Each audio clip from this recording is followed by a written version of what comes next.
Hello, how's everybody doing? What's up, guys?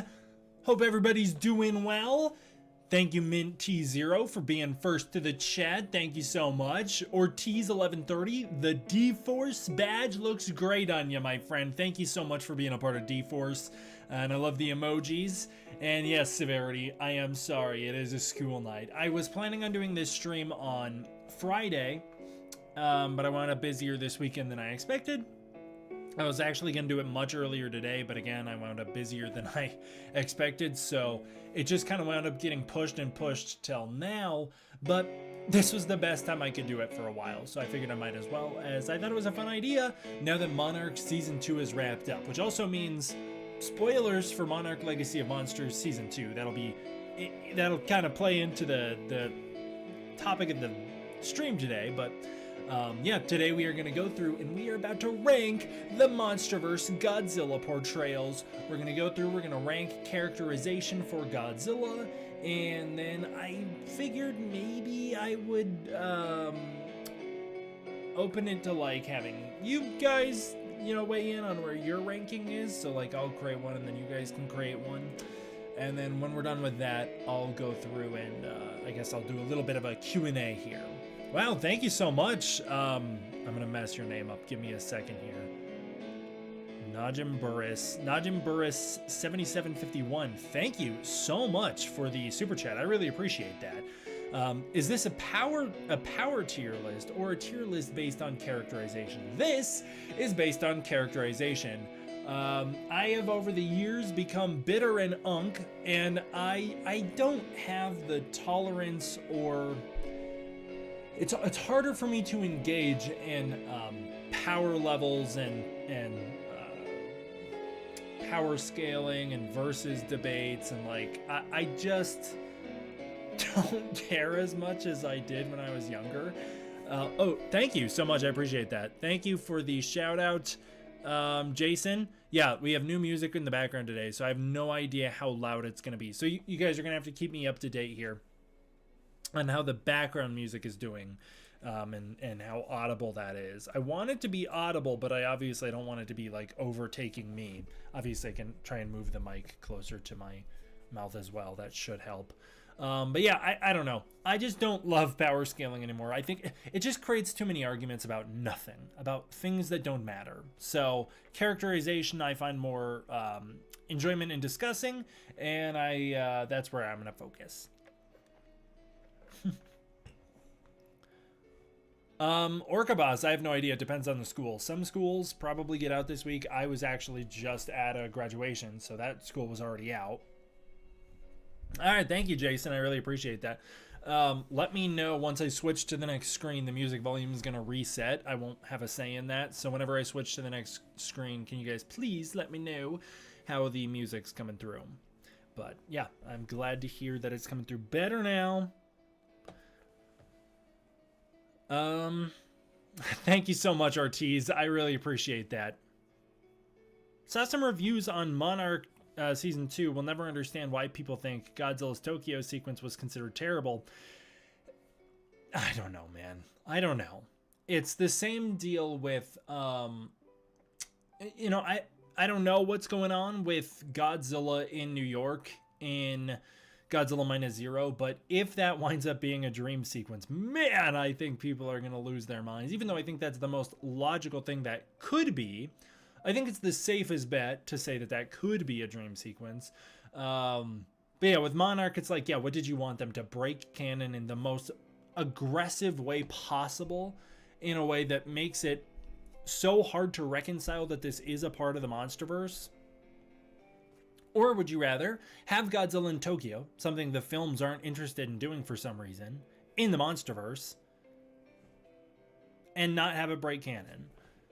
Like, would people have lost their minds that way over the Godzilla Minus One dream sequence? If Godzilla Minus One was split episodic, you know, there was a lot of people who said, oh, Godzilla Minus One was so good, it didn't even need to be a Godzilla movie. It was just that good. It just had such good character drama, and I wish it was extended into like a TV show. Well, if they were to extend it into a TV show, Godzilla's appearances the story the function Godzilla has in that story wouldn't expand that much, you know? You just spend more time with the characters. So therefore, whenever episode you get to Godzilla Saurus's dream sequence, would people have had the same type of reaction? I understand that it's like a knee-jerk reaction to the marketing of the movie more so, or Monarch Legacy of Monsters more so than the actual contents of the episode, but I've always found that to be a particularly frustrating conversation. And yeah, I don't love the way the fandom reacted to that. It was hard to suffer through. People just got so upset about it for no reason. Hey man, discovered your channel last year and you've become my favorite content creator. Hearing your takes and analysis as well as your film thesis is such an incredible experience. Well, thank you so much, Tado Saz? I'm sorry I messed your name up so bad. All right, I think if let's just move on to the actual tier list. Let's get into the tier list here, and then I'll open it up more to Q&A towards the end. But once again, let me know how the music sounds. Alrighty, let's jump on into it. And I apologize for all of the moving side elements on screen here. I know it's a little overbearing and distracting. I don't know how else to cover up the insane amount of ads that are on this tier list website. Tierlistmaker.com is flooded with ads, and I just don't want them on here, especially because one of them that I got earlier was a mobile game ad that, let's just say, it was pretty sus. I mean, it wasn't like directly inappropriate. It wasn't anything that would get me like in trouble, but it was like an obvious insinuation on the mobile ad that was like, what are we doing here? And so, yeah, I had to cover them up somehow. It's ugly on the stream. I understand. I did not know how else to cover all these freaking mobile ads. All right, cool. Thank you, Jason. I appreciate that. All righty. Well, without further ado, shall we start to rank Godzilla? I'm going to rank them based on my personal interpretations, my opinions on the characterization. Again, towards the end, I think maybe I'll open it up and we can kind of rearrange, seeing what you guys think about MonsterVerse Godzilla. Also, let's just acknowledge, this is just my opinion. This might not gel with your opinion. This might be completely opposite of what you think about the MonsterVerse Godzilla. That's fine. We're not here to argue. This isn't going to be an argument. For now, it's my take on it. If you disagree, that's fine. I don't care. We're not here to argue. All right.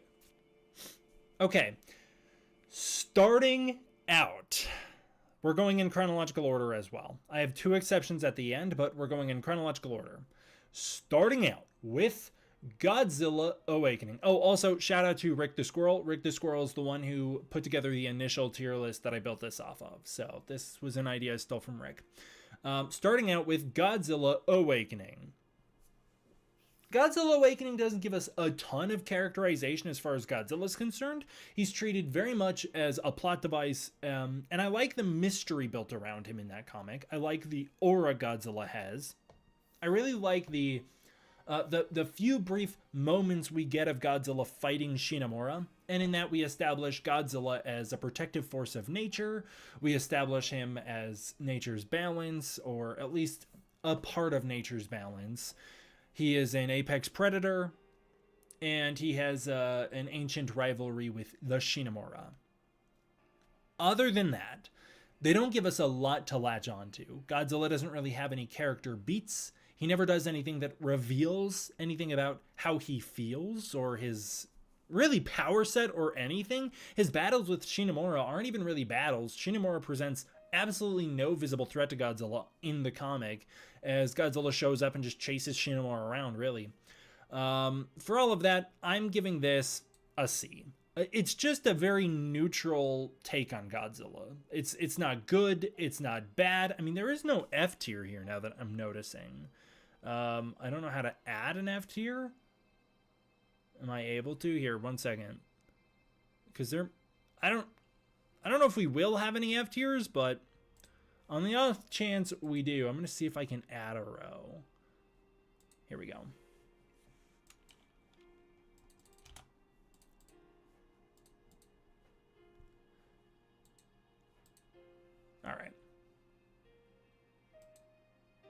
Now let's see how that looks. Okay.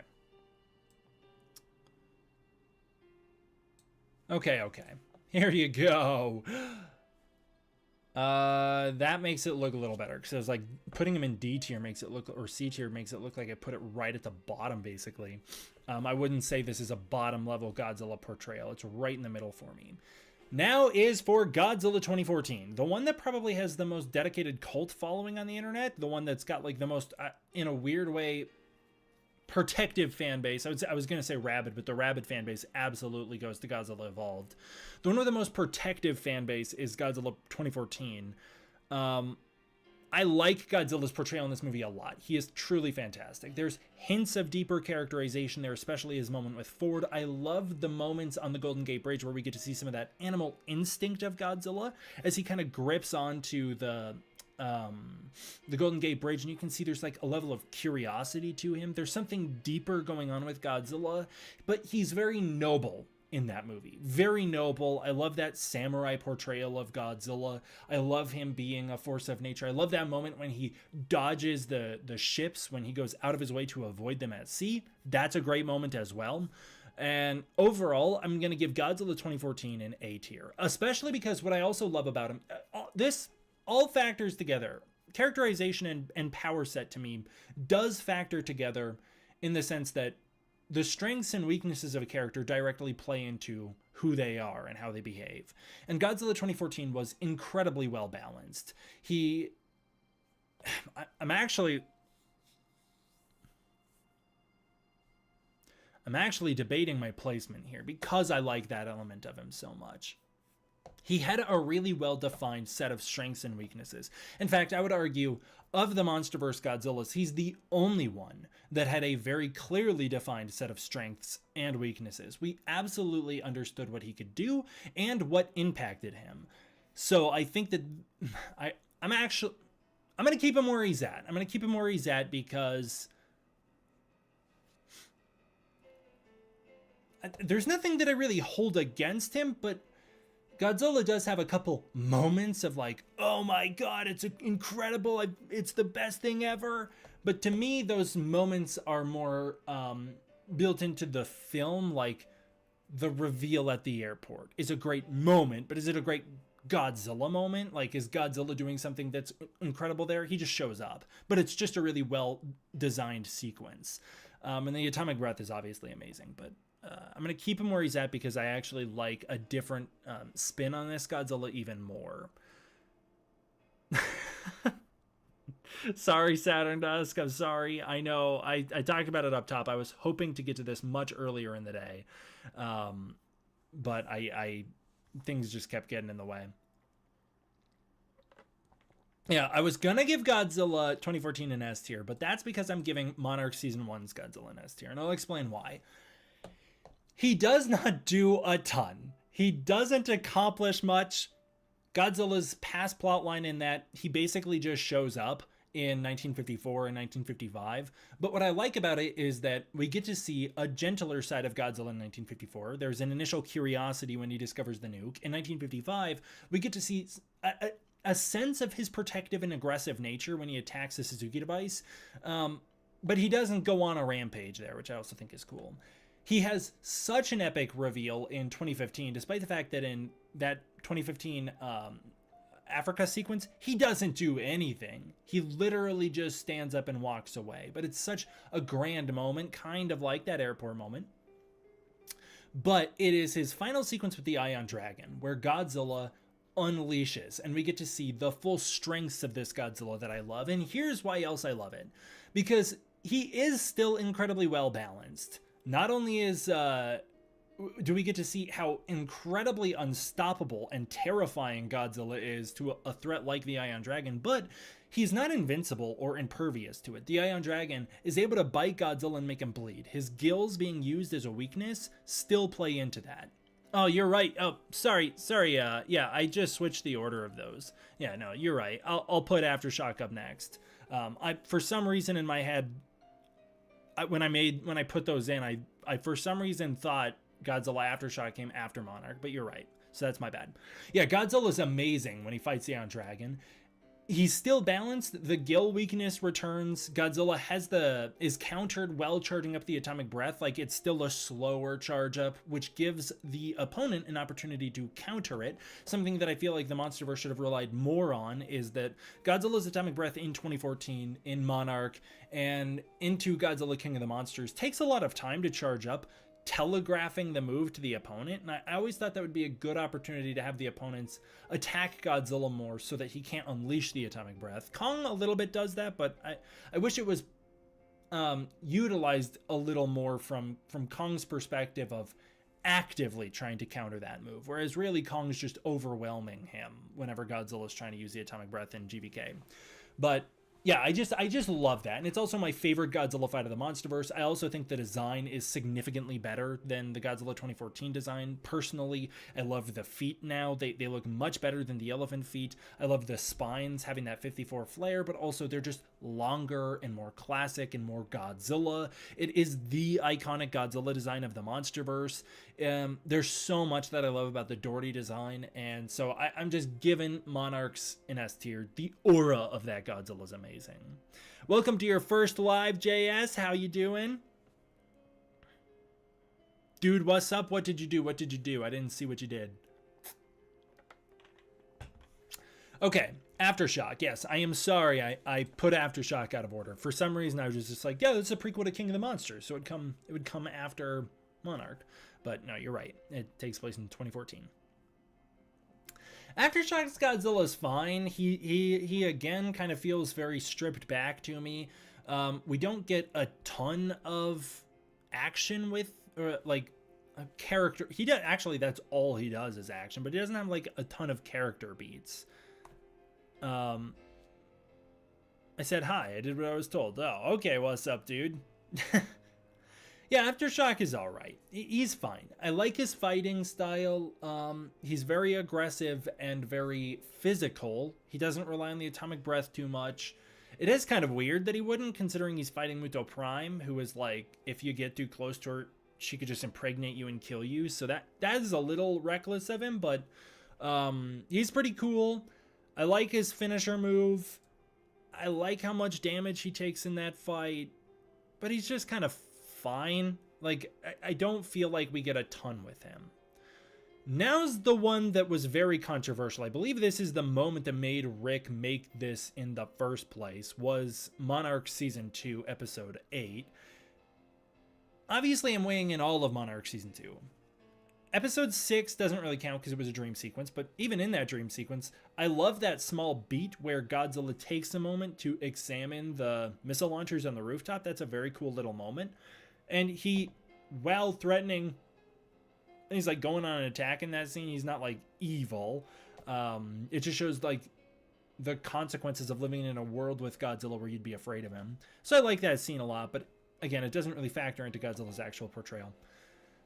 Episode 8 is where we get our first look at Godzilla, and I love it. I know that it was very controversial. I already did a full video explaining why I think that that's really the perfect take on Godzilla, in that, yes, we are framed in the audience's perspective to root for Titan X. So we, the audience, are seeing Godzilla as an antagonist, and we are fearful of him, which is how we should be. I'm not saying that Godzilla should be an antagonist, but what I really like about Monarch is that it has put the fear back on Godzilla even when he's a hero. Something you lose in the Showa Godzilla films is the idea that Godzilla is scary. By the time you get to Terror of Mechagodzilla, a movie that I just dropped a heater review on, go check that review out if you haven't already seen it. Sorry, Neko, I don't control when the ads go. Of course, I turned monetization on for the live stream, but I didn't set, I don't have, I guess I could, but I didn't set like when the ads go. YouTube does that. But yeah, by the time you get to Terror of Mechagodzilla, the children are like, Godzilla, save us, save us. And when Godzilla shows up, it's like, yay! And he's so safe. I can't remember which writer. I believe it was David Callett. When I was reading a lot of books on the making of Terror of Mechagodzilla, referred to Godzilla as Tokyo's bulldog. And that is generally how he feels by the time you get to late Showa. What I like in Monarch Legacy of Monsters is that they have taken the heroic Godzilla and found a way to make you, the audience member, afraid of him.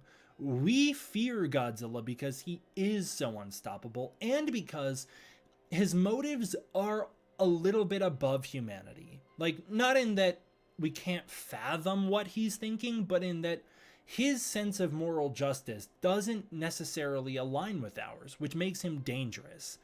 I think it's very cool that they're able to trick Godzilla in a way that feels realistic. It doesn't make him feel dumb.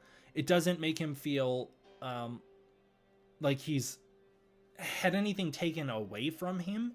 But Lee is able to utilize a pre-established exploit of Godzilla to trick him into a fight. And then episode 9 took it to the next level. Having Godzilla chase Kokai to Skull Island to get her back on her migratory routes and then leave her because nature's order had been restored so long as she stays on the island. Now, I've brought this up in my videos, but her just being in Africa doesn't threaten nature's balance, but what it does threaten is humanity's relationship with the Titans.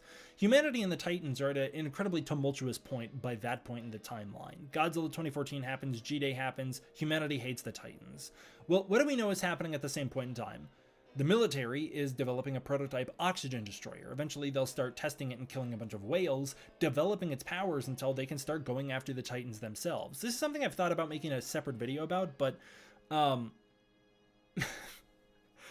Russell essentially is right in almost every single way, in that if she didn't go through with her plan, the actual results in the MonsterVerse would somehow be potentially worse than the Mass Awakening, and I'll explain. If Emma didn't get involved and start awakening Titans, Mothra would have awakened anyways in 2019.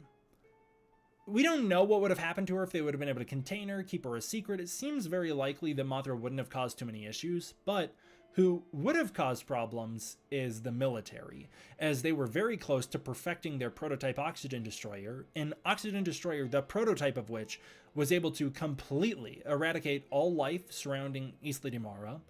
It was able to actively flatline Godzilla, which is something that I think is funny. Some people debate whether Godzilla technically died there. Legally speaking, Godzilla does die. He flatlines. I've seen some people argue that the reason Godzilla flatlines is because he goes into Hollow Earth and they lose tracking on Godzilla's heartbeat, which isn't true, as later Rick Stanton is able to pick Godzilla's heartbeat up while Godzilla's in Hollow Earth, and they're not even in the same area as Godzilla anymore. He's completely further away in his temple now. Whereas in Isla de Mara, Godzilla literally would have just sank lower into the ocean, and so they would have been right above him. The reason they lose his heartbeat is because Godzilla dies from the oxygen destroyer. He is somehow able to restart his heart as he sinks, presumably, low enough into the ocean to where he's able to soak up some radiation that reactivates him, and he goes into Hollow Earth to his temple, where we're told he can heal and rejuvenate. So I forget why I even got on this tangent. Oh, it's because, long story short, the military would have been able to kill Godzilla. Then they would have seized Monarch. Then they would have gone after all the Titans Monarch was aware of. That was the next thing that was going to happen. The reason Emma starts awakening the Titans is because the military is about to seize Monarch and start going after him with a weapon that can kill Godzilla. And if it could kill Godzilla, it could kill all the other Titans. So Godzilla needed to get Titan X off the beach and out of humanity's sight because they were about to start a war with her. They were all mobilizing. Nuclear warheads were on the way to Australia to strike Titan X. Godzilla needed her out. And I love that once he gets her to Skull Island, he lets her go. It's incredible. I love it. It was some of my favorite moments for Godzilla in the MonsterVerse to show that he has a level of compassion on screen. We need more of that, in my opinion. Godzilla has a lot of compassion in some of the comics. I would like to see more of that in the films. And I thought this was very cool. Yeah, you're right. You're right. They wouldn't have been able to kill Ghidorah, I don't think. I mean, I don't think. I know that they were not able to kill Ghidorah.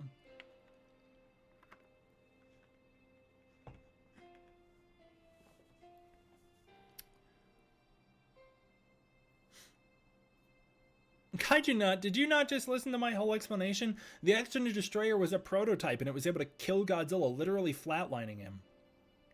The reason that Godzilla was able to reactivate his heart is because he was able to soak up nuclear energy, and he has more of a healing factor. Now, other Titans don't seem to have that. It doesn't seem like other Titans would be able to sink low enough into the ocean that they could revive. That's Godzilla. That's what makes Godzilla so special, is that Godzilla can soak up radiation and supercharge. In the films on screen, we don't know of any other Titans that really can do that. We're told Tiamat maybe sort of can, but she's also kind of a special scenario. So generally speaking, the Oxygen Destroyer is actually an incredibly viable weapon against lots of other Titans. It's just an incredibly dangerous one, as it has a lot of environmental impacts. Next, we have Godzilla, King of the Monsters. Godzilla, King of the Monsters, of course, takes Godzilla's heroic elements and amplifies them a ton. It also makes Godzilla far more aggressive than he was in 2014, and he has a lot more rage than he had in Godzilla 2014.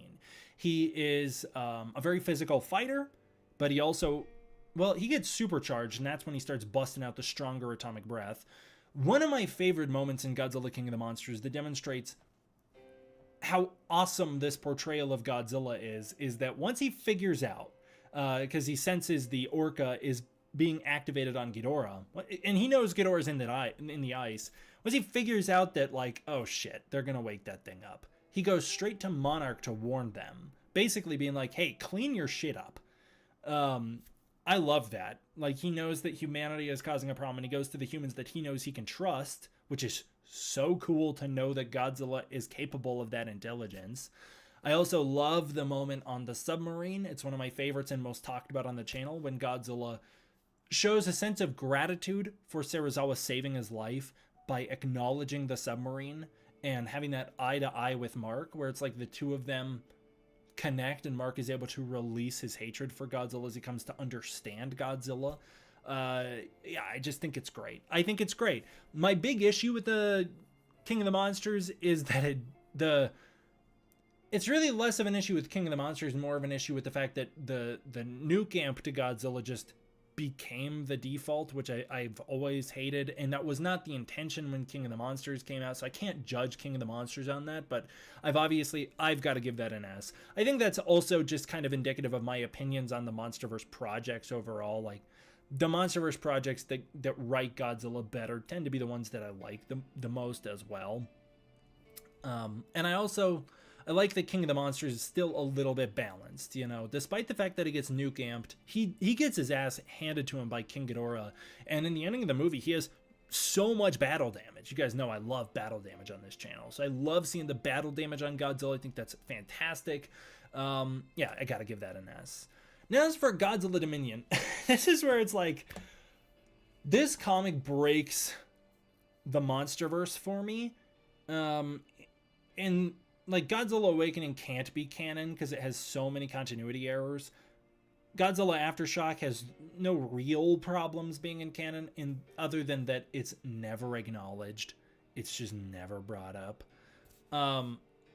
Godzilla Dominion is the one where I feel like this does not work anymore in context of the later films, as this portrays Godzilla in his, I would argue, most outright heroic in the MonsterVerse, and it also portrays him as in like, what's the opposite of indefensible?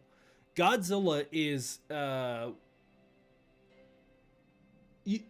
he's invulnerable to criticism in Dominion, because it makes nature's order no longer something Serizawa's saying as a philosophy. It's no longer a theory. It is reality, and Godzilla now understands that and has this responsibility on his shoulders. And so everything Godzilla does suddenly becomes justified. It doubles down on the alpha stuff a little bit. What I love about Dominion is I love seeing Godzilla defend the coastline from Scylla as he realizes that the nuke going off is going to be a big issue.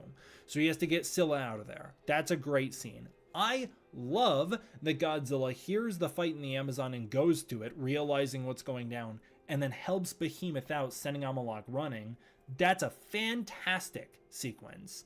I love when Godzilla saves Nakika. That's also great. And I like that he takes his anger out on the people that did it, the like smugglers, I guess.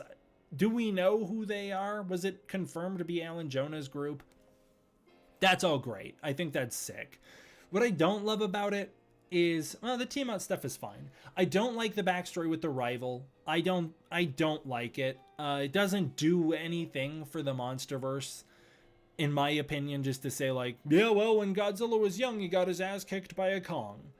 That raises a lot of questions. How long is the Kong lifespan? How long can the Kongs live? Because the Kong we know has aged an insane amount in a very short amount of time. Has he plateaued in age and he will no longer get any older? That's gotta be what it is, right? Because somehow we're told the rival lived until the modern day, but it beat Godzilla when Godzilla was a kid. How many millions of years ago was that? Godzilla, when he was younger, it didn't say that. First of all, the comic doesn't say it was when Godzilla was a kid. That comes from external media. We're just told Godzilla got his ass kicked. But like, I don't know. I don't like the idea that, first of all, I don't like the backstory that Godzilla's 250 million years old. I did not like that in Awakening, and I'm glad that's no longer canon. If Godzilla's, I think current estimates say he's like somewhere around 2 million years old. But in King of the Monsters, we're told that Godzilla can basically, like, he has the Fountain of Youth down in Hollow Earth. Like, that's what his temple does. It keeps him young. Serizawa says this is how he's stayed alive so long. Godzilla has been at his peak adulthood for generations. And he, like, we don't really know how Godzilla's biology or life cycle works, but it's silly to me to think that when Godzilla was little, he got his ass kicked. It's like, I don't know. That does nothing for me. I don't like that. I don't like the, I don't like any of the times it tries to put emphasis on the alpha concept or on the Kong species. I don't like that. I also don't like whenever that comic like goes into the Mothra thing where it's like, does Godzilla suddenly gain a ability to, is he now able to sense all of the Titans on Earth? As I've done videos recently talking about how that's not true, demonstrably not true. So what happens in that sequence with Godzilla? I don't like living in Godzilla's perspective either. I don't like actually seeing it from his end. It's too definitive. It takes the ambiguity out of it. I don't like seeing it from Godzilla's perspective. I like when we humans are interpreting him. It's too definitive and too declarative for me. There's a lot that I like about it, but a lot I don't like about it. I have to give that a D. Okay, she amped his senses. And then what? He doesn't behave any differently in the movies. As I've done videos recently pointing out, Godzilla's ability to sense the Titans really comes down to his ability to track them, which is he's better at in the ocean. Nothing changes for Godzilla in the live-action canon between 2014 and Godzilla vs. Kong in terms of his ability to track. Other than maybe he gets just slightly worse at it in Godzilla vs. Kong. So what the hell is it in Dominion? And then he's able to call all the Titans to sleep. By doing what? The alpha call that Ghidorah unleashes, that was part of Ghidorah's alien abilities. That's what made him so threatening. The fact that Godzilla can do that and it can reach the whole world at once is brutally convenient. I could honestly lower this to D tier because I don't like the storyline of Dominion, and I absolutely think it not only ruins the aftermath of Godzilla King of the Monsters, but I think it's deeply unsatisfying overall, and even as a read, it's just a very lame way to resolve the Mass Awakening, even in terms of itself. But as far as characterization goes, there's a lot that I like about Godzilla there. Next up is the Godzilla Apology Tour comic, Godzilla Fight or Flight. A comic that goes so far out of its way to say Godzilla's never done anything wrong that it even changes the attack on the Apex facility that opens Godzilla vs. Kong, saying that Godzilla does not kill any soldiers or any pilots when he attacks the factory. Instead they all eject, and he's also totally in the right. He absolutely was justified in attacking those pilots, even though they're just defending from their perspective the humanity from Godzilla. It's weird that you put in the perspective of a pilot who's rooting for his fellow pilots to get blown up by Godzilla. And while Godzilla himself is fine in the comic, the whole comic essentially serving as an apology for Godzilla's actions at the start of GVK. It's just an F tier. There's the F. I hated the portrayal of Godzilla in Fight or Flight because it was like we're seeing Godzilla from the perspective of a child, but being told that is actually how we are supposed to interpret it as well. The Amazing Webhead, thank you so much for the super chat. I really appreciate that. I think his ego started when he fried Ghidorah. He smirked. Yes, when Godzilla goes burning mode and he like tackles Ghidorah down, stomping on his chest, it does look like he's grinning. That is just, in my opinion, like an extension of Godzilla's design. Like when he opens his mouth, it kind of has that grin. But I like the idea that Godzilla's taking like satisfaction in killing Ghidorah, especially because that's his oldest rival. At the time, it was really his only old rival. But yeah, I think that's a cool way to look at it, that Godzilla gets a huge ego boost. It's the only real way that we can kind of fully justify why Godzilla becomes so mean and problematic following that moment. Which leads to Godzilla vs. Kong. This is where it'll get more controversial. I've done so many videos discussing my take on Godzilla vs. Kong. There's a lot that I like about it.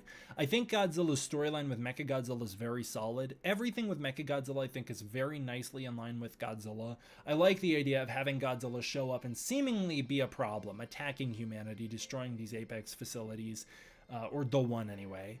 And then like the way humanity would perceive him after that is like, wow, Godzilla's gone off the rails here. I love that, and I love knowing that, no, he's actually like responding to essentially these orca signals, and the reason he's doing that's because he's going after them. When he appears in Hong Kong, same story. Everything with Mechagodzilla is fantastic for Godzilla's perspective. It's literally everything with Kong that I think is just terrible. I don't like framing the story, and I just released a second channel video about this topic. This is my newest second channel video. It's very strange to me to frame the narrative of Godzilla vs. Kong as the hero's journey for Kong, where the hero learns the lesson that bad people exist in this world who are going to terrorize you. They're going to hunt you down because of your ancestors. They're going to judge you based on actions that you did not commit. You're going to be powerless against them. And no matter how hard you try, no matter how much you train, no matter what tools you find, no matter what life you try and build for yourself, they will always be a threat to you. And even when you try and stand up to them, you will still lose. And the lesson to be learned is that you should what? Submit? What's the lesson of that movie? And that's because Godzilla's portrayal in that film was really heavily altered over the course of the script rewrites. As you're bringing up in chat, the Orca Z was essentially serving the same function that the Suzuki device served in Monarch Legacy of Monsters Season 2 Episode 8. Godzilla was lured to Kong by the Orca Z, which initiates a fight between them in the Tasman Sea. From that point on, Godzilla and Kong view each other as the threat, as they both thought the other one was responsible for that Orca call, all the way up until the ending when Mechagodzilla shows up. There are definitely things that I've heard about those earlier GVK scripts that I'm so glad we didn't get, but on the whole, that plot element I think would have done wonders for Godzilla's character. As it stands, by removing the plot device explaining why Godzilla behaves out of character and is so angry, irrationally so, he just becomes irrational. And as a result, I don't like it. I don't like that Godzilla learns no lessons. I don't like that Godzilla has no character change. He has no arc. Godzilla King of the Monsters at least has the arc of him becoming the King of the Monsters. Now, not every Godzilla needs an arc, by the way. Like, Godzilla 2014 doesn't really have an arc. I guess his arc is really about him overcoming this threat that is a threat to his lineage, in the sense that the Mutos directly killed one of his ancestors and then are coming after, or we're told are going to come after him next. Technically, the Mutos kind of fall into almost a Kong category where they actually didn't go after Godzilla because in the nuclear age of the modern era, they don't need Godzillas anymore, as the nuclear bomb serves the same function that the Godzilla carcass would have, but they would have been a global threat, whereas Kong would not have been. And so Godzilla 2014 sort of has a half arc for Kong, I would say. Monarch doesn't really have an arc. Neither season of Monarch has an arc for Godzilla, but that's all right. He does not need an arc because he's being treated as a secondary element to the primary story. In Godzilla vs. Kong, Godzilla is top billed and is being, you know, the movie's supposed to function as a dual storyline with Godzilla and Kong getting equal parts. I think a lot of the reason that some fans get so upset with Kong is because Kong's given a full character arc, and he not only has change and growth, but he's also given a level of attention that Godzilla is not. Godzilla is treated as a plot device while the characters and the filmmakers are telling us he is a character, in that he doesn't have a plot. He doesn't have a character arc. He has a plot. He doesn't have a character arc. He doesn't learn any lessons. Nothing changes for him. His actions are really extensions of things other people are doing than things he is doing himself. He's reacting, never acting himself, whereas Kong is both acting and reacting. And I think that's one of the reasons that people subconsciously start to like resent Kong a little bit. It's not that Kong gets more screen time. It's that Godzilla's screen time is dedicated to Godzilla doing things that are so neutral. Just him being strong. As opposed to him undergoing change. The way that Godzilla King of the Monsters even has Godzilla undergo a level of change. Losing some of his edge, working with humanity more collaboratively. You know, Godzilla does warn Monarch about Ghidorah, and he needs them as they wind up giving him backup that saves his life in Antarctica, but he's not collaborating with them the way that he does in Boston, where literally Godzilla's fighting alongside them. I think that they could have made that arc stronger in King of the Monsters, if I'm being honest, but I like that it's at least there a little bit. And also the movie's really about Godzilla overcoming his oldest rival.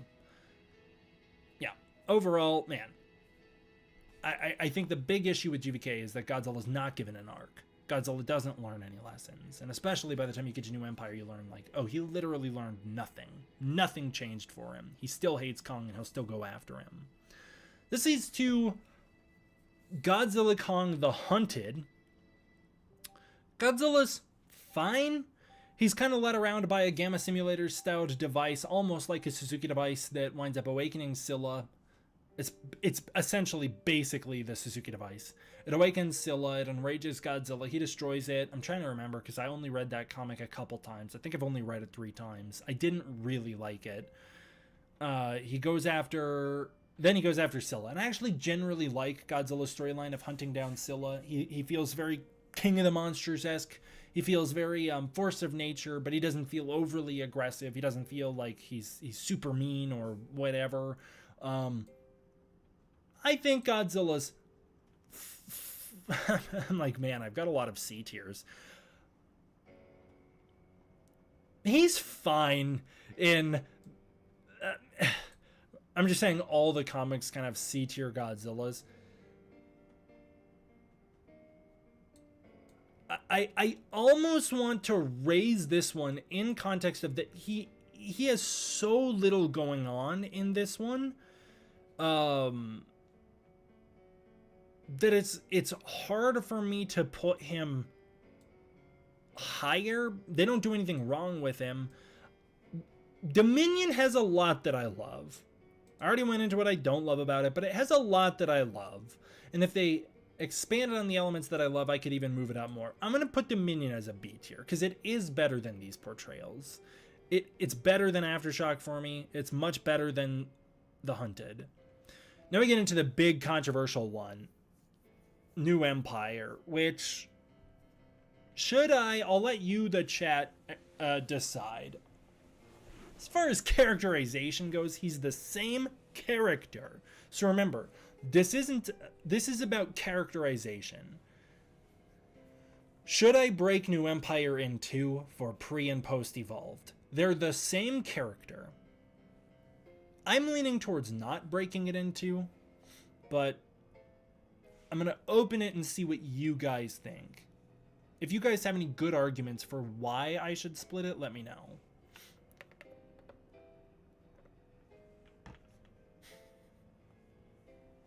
Hey, how's it going? Yars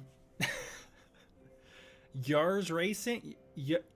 Yeezy Racing? How's it going? You just missed the whole rant on GVK on why he landed there. So far, I'm not seeing anybody have an opinion on if I should split it. I'm wondering if the stream is behind. Keep it together? Okay, there we go. One character. Keep it together. Okay. I'm going to keep it together. Evolved Godzilla, or Godzilla 2024, let's just say. Godzilla Kong the New Empire. Love is seen in Rome where he fights Scylla. I would have liked more if Godzilla had, instead of killing Scylla outright, found a home for her. I've done another like whole like a pitch basically on how I think Monster Island could have been really cool if Godzilla's conflict of post-Mass Awakening was creating Monster Island for the Titans. I think that's very cool. But, you know, I don't have a problem with Godzilla killing Scylla. Scylla was attacking and being disruptive, and Godzilla's trying to protect the balance between humans and Titans, so that's fine. Godzilla, you're good there. The French attack, now you're pushing it, because, well, this is my initial pitch on where the MonsterVerse should go. I wanted Godzilla in the MonsterVerse to become, after 2014, I wanted him to be a more neutral character, where we learned that Godzilla was not on humanity's side, but instead was on the side of nature, and nature and humanity are not always on the same side. I thought the idea also that Godzilla in the modern age, remember post 2014 there was no Hollow Earth and there was no Hollow Earth radiation. I thought the conflict should be that Godzilla can't get radiation anywhere anymore because it's depleted on the surface, and therefore he needs to start attacking nuclear plants to survive. I thought that was a very cool idea, as it framed Godzilla as sympathetic in that we understand why he's doing it, but it is still dangerous and scary. And until there can be a viable alternative for Godzilla, it's a good conflict for him. Now, that's not what happens in New Empire. Instead, Godzilla receives a telepathic signal that Scar King and Shimo are going to come after him, basically. And so he goes and supercharges. I think it's fine from that perspective, in that Godzilla does have a strong motivation to do so. What's silly about it to me is that I just know for a fact if literally any other Titan were in that position, Godzilla would have put them down for it and executed them. So, Godzilla 2 I never actually know how to say your name. Tutukt. Which I believe your David Brown, I think, was your old account name. But I disagree that Godzilla in the MonsterVerse is genuinely on nature's balance, despite what Dominion and the novelizations will tell you, as if he was on nature's side only and not humanity's, Godzilla would have let Scylla destroy Rome. He would have destroyed it along with her, because humans destroy the environment. Godzilla would be Emma Russell if he genuinely was only on the side of nature. There's only one portrayal of Godzilla that I can think of. I actually have recorded a video about this, but I never released it. There's only one portrayal of Godzilla that genuinely aligns with nature's balance, and that, I'm not even going to defend this position here because I did record a video about it that I should just edit and post, is Godzilla Earth. Well, I know Godzilla King of Kaiju will like to hear that. But anyway, French attack, I guess I can get behind that. Scylla, or Tiamat, totally unjustified. Makes Godzilla incredibly hard to like. I understand from Godzilla's perspective. I get it from his perspective on why that happens. I also think it's just a very unlikable thing to add to the movie. And when I haven't found it. I've heard it's in the commentary. If I'm honest, I've not listened to the commentary myself yet. I should. But I've heard in the commentary Wingard admits that, or explains that the reason that the Tiamat is there is to, first of all, add action for Godzilla, to parallel Kong's story where they both fight a serpent, and to show that Godzilla is being selfish and that he wants the power for himself. Now, the novelizations and such have tried to add like a dumb explanation to say maybe Tiamat was supercharging to usurp Godzilla. Blech. Not part of our conversation. For the film, it's a very unlikable thing to add. What makes it worse is Egypt. completely regresses Godzilla's conflict from Godzilla vs. Kong, he undergoes the exact same character arc, makes the film undergo the same arc, making it redundant. It's the Egypt fight is my biggest problem with Godzilla's characterization in the MonsterVerse. I think it's truly... I love the fight. I love the scene as a scene. I think as a story, as part of Godzilla's character journey, and as a part of a film, it's truly the worst part of the MonsterVerse in a way. That and then the freaking exposition dump prophecy that's in that movie. With the backstory that Godzilla's already defeated Scar King and Shimo on his own before. But after that, he's fine. He's just so aggressive. We don't get to see much of his history displayed visibly between his feelings about Scar King and Shimo. There's barely an acknowledgement with Mothra. There's no acknowledgement with Zuko. There's so little for me to enjoy about Godzilla's portrayal after that Tiamat scene onward. He's so nothing. Just big fight monster punch. That's all he is. I like when he's like going out of his way to defend Kong in Rome. That's kind of cool. Shows that he's a little bit a better teammate than he was in Hong Kong. And it shows that Godzilla and Kong are like both learning how to fight better together, which is cool.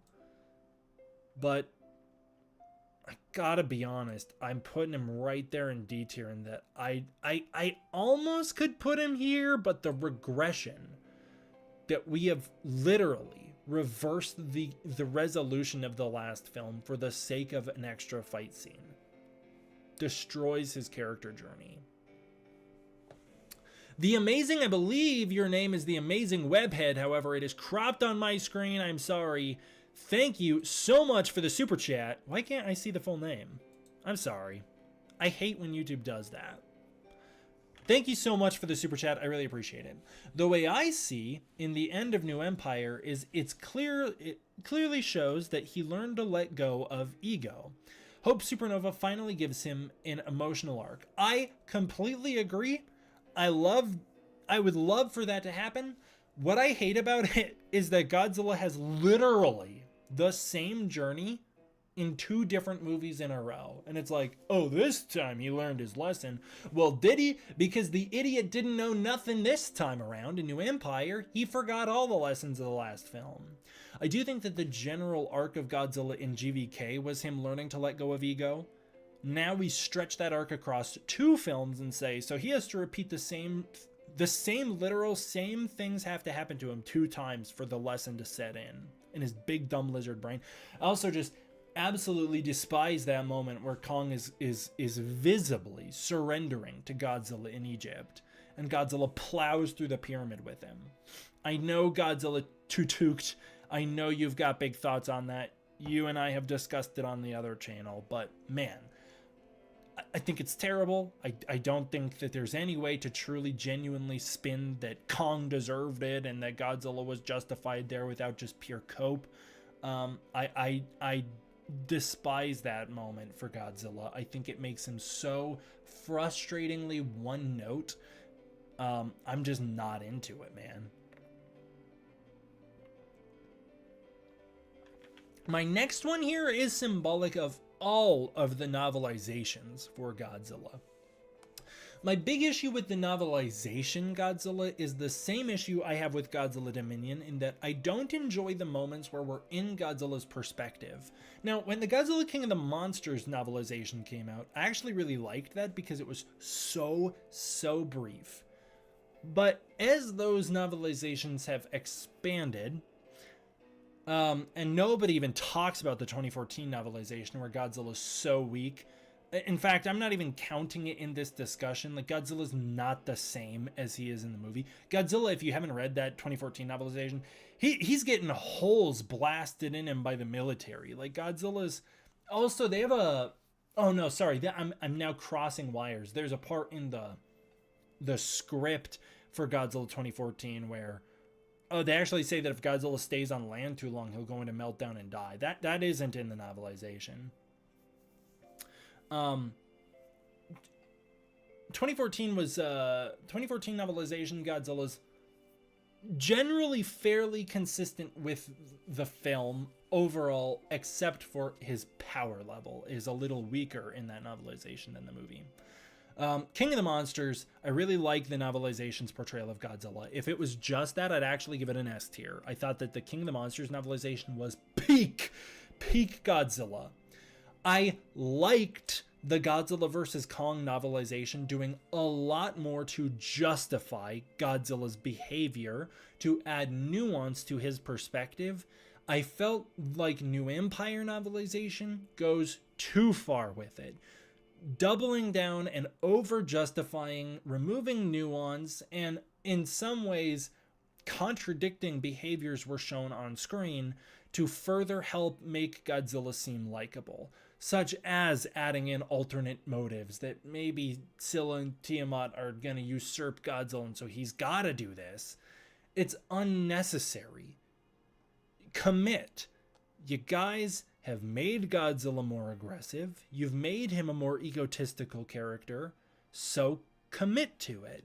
I don't like the flip-flopping and what I call like the Godzilla apology tour. I also really don't like how far the alpha concept is taken in the novelizations and how integral it is to Godzilla overall. I really don't like that aspect of it either. I do, however, generally pretty much enjoy the novelizations Godzilla. I like the GVK Godzilla more than I like him in the movie. And considering that I generally consider the novelizations to be a parallel canon as opposed to part of the actual canon, same with the comics, I'll give him a B tier. Lastly, we have Godzilla from Godzilla vs. Kong vs. the Justice League, which I have not read the new one, the second comic. It's not out on oh, it did. I just got the trade for it. Maybe I'll read it tonight. I just got the trade for it. I was gonna say I was only collecting the single issues, but I haven't read those. But I haven't read that one yet, so just full disclosure, I'm only ranking the first one. I think Godzilla's fine in it. I like how powerful he is. They take it too far. I hate that he's got the ridiculous counter to Superman. Now, I understand that nuclear radiation has been a weakness of Superman's in the past, but that's not why they say Godzilla's atomic breath weakens Superman, as MonsterVerse Godzilla does not seem to release nuclear radiation as his atomic breath. It's the heat ray. They don't even actually want us to call it the atomic breath in the MonsterVerse. They have kind of sanitized Godzilla in that sense. In Godzilla King of the Monsters, we learned that Titan radiation, which is what Godzilla harnesses, is actually a healing force that has healed nature in San Francisco, and Godzilla heals Bikini Atoll after he swims through it, or some coral reef in the post-credits of Godzilla King of the Monsters. And wherever the Titans go, Hollow Earth radiation follows, and it's this healthy thing, which, like, hey, that's like Michael Dougherty has recently said on a Reddit AMA, it was supposed to be like sunlight. Sunlight's radiation. So, well, Godzilla harnesses ionizing radiation, dangerous forms of radiation, like the type that Superman would be susceptible to. His atomic breath in the MonsterVerse, we don't really know what the hell it is, but it seems more like it's like a healing type of radiation, like the sun. You know, the thing that makes Superman stronger? Like, Titan radiation would theoretically supercharge Superman. And so instead, they say that it's the same radiation frequency as kryptonite in order to one-shot Superman with it. And I love Godzilla's fight with the Kraken. That's amazing. I love that he is countered with the nth metal. That's great. And he can't escape it. That's great. I just don't like that sometimes, this is more with the Marvel comics, but I don't like when they make Godzilla way too overpowered for the sake of trying to hype him up, as it kind of loses the point of Godzilla. a video I am very fond of was when I did the deep dive on Godzilla vs. Gigan and talked about how, you know, Toho defined Godzilla throughout the earlier iterations as being a character who could endure more pain than others. Not that he was outright physically stronger and could just punch them into the ground right away. He could endure more. That's why he was so amazing, because he could always get back up. And like a lot of these crossovers, they strip that aspect from him and are like, actually, he can just punch harder than every other character of all of history. Like, I think Superman should be able to just fly straight through Godzilla's brain and kill him. Like, Superman should be able to penetrate straight through his flesh. So there's very little, unless they really lean into the radiation, which they didn't. They had to like come up with a silly aspect. I just don't like when they do that with Godzilla, when they make him overpowered for the sake of being awesome, as that loses a bit of the purpose of Godzilla to me. But he's mostly fine in it. I think he's mostly pretty cool. Yeah, plot armor, absolutely. Yes, I think Godzilla's mostly fine in the comic. He is a little one note in that he's just so angry with Superman, but I like the idea that Godzilla is just like so confused about what world he's even a part of that he doesn't even know how to go about balancing nature. I think that's a very fun aspect of him. I didn't have Fortnite Godzilla on here, mostly because I've never watched the Fortnite event where Godzilla fights alongside. Actually, I have seen it. I did watch it once, where Godzilla and Kong fight that big squid guy alongside every other character of all time. I did watch that, but I don't remember it, if I'm honest, so I can't really rank it. I'm going to take a screenshot of this, so I'm going to move over to here, so I can screenshot it, which means I'm going to do this. I'm going to go, bop. Now I'm going to put it back.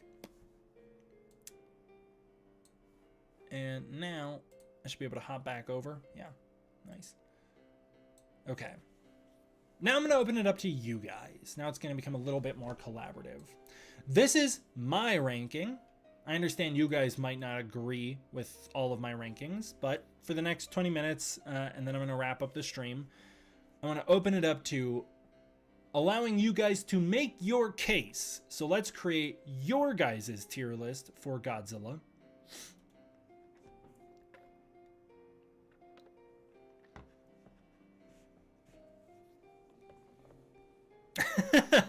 Yeah, I had to screenshot it. I might use that as a future thumbnail if I do more of these tier lists, which I'm hoping to do more tier lists like this. Also, not in the chat. I don't want it in the chat. You know how there's a separate comment box for actual comments on the live stream, like that'll stay when the stream's over. It'll stay on the video portion when the stream's over. Please comment there right now what you would like to see tier lists of in the future, so I can put together tier lists for future streams. Again, don't put it in the chat. It's not going to stick around if you put it in the chat. It'll go away. Put it in the comments of this, and I will be able to see them and build off of them later. Also, commenting there, it just does make sure that the stream has a lifespan once I'm done streaming, and it's incredibly helpful. So I really appreciate all the comments that I get there. Just comment in that comment box right now. You know what? This is your homework. In that comment box, comment your S-tier Godzillas of the MonsterVerse. It could be all of them. It could be none of them. Comment those, not in the chat. Comment those over there so that this video can survive once the stream ends. But for now, it's not letting you. Did they take that option away? You guys can't see both comment boxes anymore? I don't know why they would remove that option. Well, anyways, that's your homework for as soon as the stream ends. And the stream will end soon. That sucks that they took that option away. You used to have the ability to do both. You used to have the ability to click off the live chat and click on the comment box.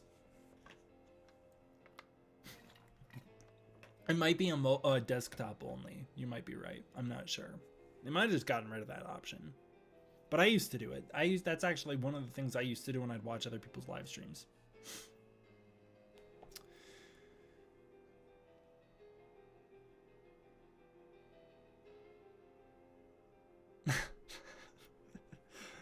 Alrighty. Who are we moving? Who do you guys like the most? I saw a lot of people saying that he should be F tier earlier. I don't know if I should be moving him to F tier yet, but I did see some people say that. Yeah, isn't that wild that YouTube would make bad changes? Yeah, I give you guys homework all the time. Some of you guys pass, some of you guys fail frequently. Frequent failures sometimes. King of the Monsters Godzilla over 2014 Godzilla over GVK, and honestly Evo Godzilla is interchangeable. So that's actually how we have it. For me, S is King of the Monsters, Monarch in 2014. A is GVK, because I do like seeing villainous Godzilla, but I think it works for the films. B, comics, and D would be New Empire.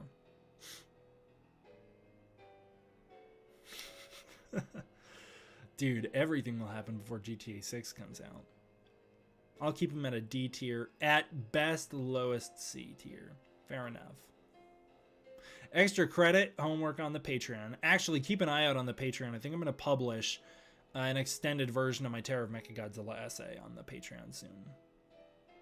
I did cut that essay down a lot for pacing for the video. I think I'm going to publish the extended essay over there. I think your list is pretty spot on. Well, nice. Personally, I still like the expressive personality of Godzilla Evolved. I like his attitude and how he can change after calming down and teaming up with Kong proper.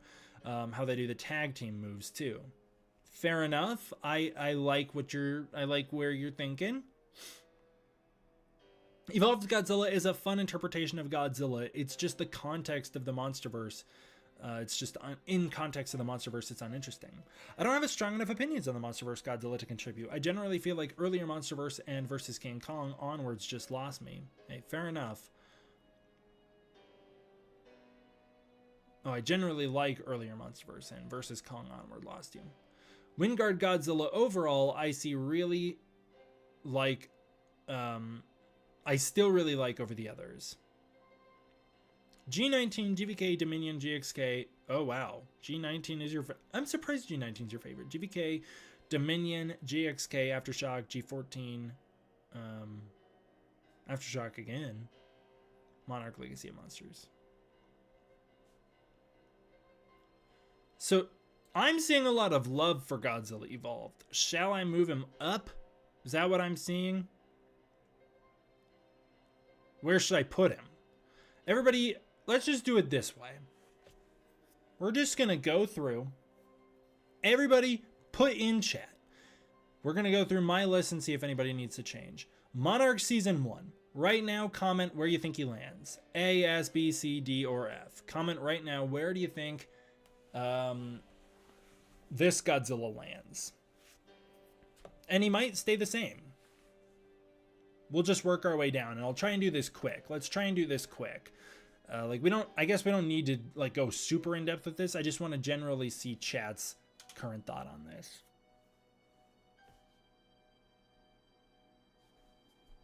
I didn't honestly, Saturn Dusk, I didn't really like rank them. If I was really ranking them, my tier list would look more like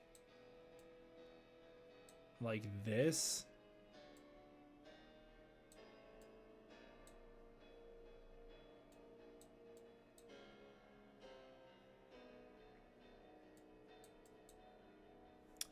This isn't more accurate. I guess I'll screenshot this. I think I just opened it up to my minus backdrop. I forgot to move screens so that it wasn't like awkward when I did that. But yeah, I've got the minus backdrop as my thing still.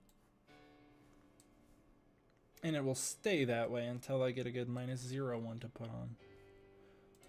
All right. Seems generally like A.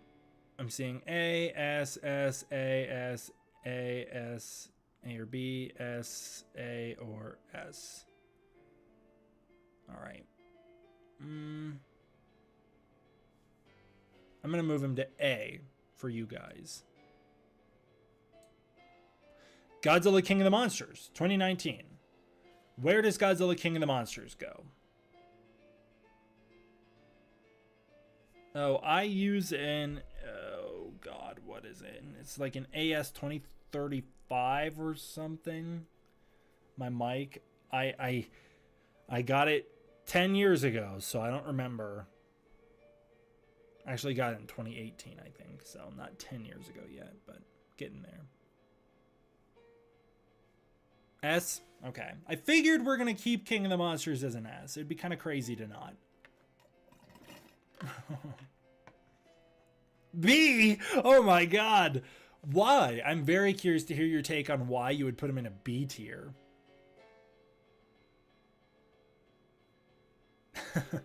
Alright, he'll stay as an S. Now moving on to Monarch Season 2. Where are we going to put Monarch Season 2? I bet you he will go much lower.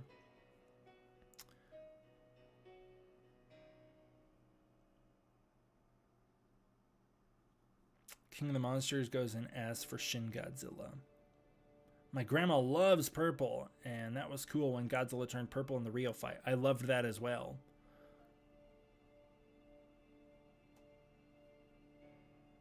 Yeah, no, B wouldn't be a terrible ranking. I'm just curious what the reasoning was. Really, a C tier? You That's crazy. I'm seeing S, C, low A. All right, it looks like we're gonna say A tier. Yes. All right, looks like we're saying A tier. Yeah. The Amazing Webhead, I'm right there with you. I was so hype when that happened. I was so hype about it. Alrighty, Godzilla 2014. Where's 2014 going? Should I just pull them off so it's less confusing? I might just do that. I'm just gonna yoink them off. No, I'll leave them. I'll leave them.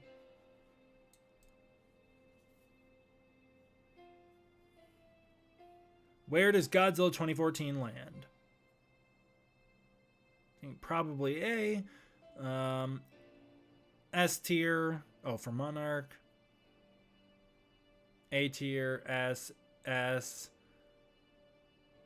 C. S. Hey, D-Man. Would you have liked for Kong to roar at Godzilla when he chased Titan next to Skull Island? I thought that would have been cool if he did. S tier. High A for 2014. A. I say S. I say A, but you can make the case for S. A, S, S. It seems 50-50 to me. Man. Bottom of S. I think I'm gonna put him in S. I think I'm seeing more S's than A's. Alrighty. Novelization Godzilla. Where does he land? I could see him going up. I think the fan base generally seems to like novelization Godzilla quite a bit.